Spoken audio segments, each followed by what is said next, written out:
As the weather gets colder, our thoughts of being outside just aren't there. But our waterways still need our help. Let's take a look at some of the efforts to restore and maintain the Chesapeake Bay. Come on.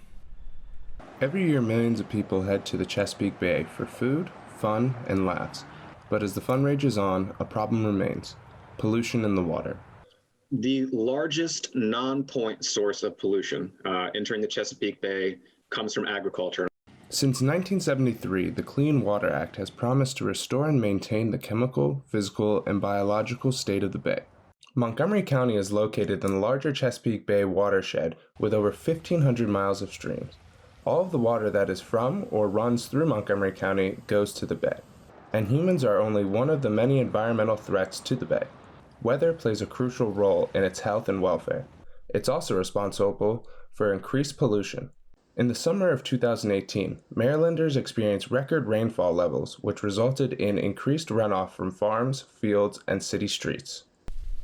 This runoff runs into the Chesapeake Bay and causes phosphates, nitrates, and water clarity to drop. We spoke with David Tanna, Maryland Outreach Manager at the Chesapeake Bay Foundation, to tell us about the state of the bay.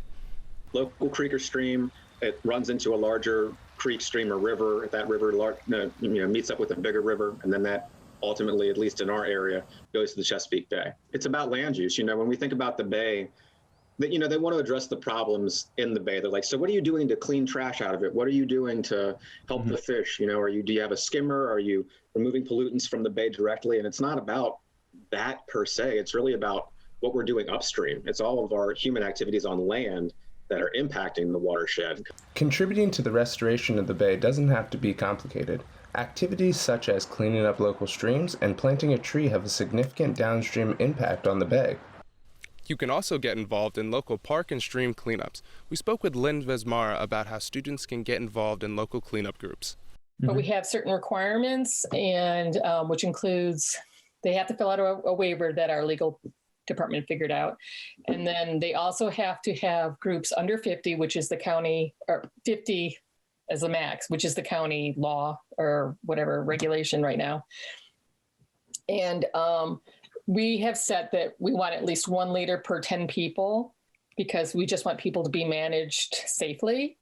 And then if they can't maintain 6-foot distance, they have to wear a mask unless it's a family member. Now, if you don't want to join a local cleanup, don't worry. You can host your own by contacting Lynn Vesmara with Montgomery County Parks Division. The overall health and restoration of the bay relies solely on community efforts, especially in Montgomery County.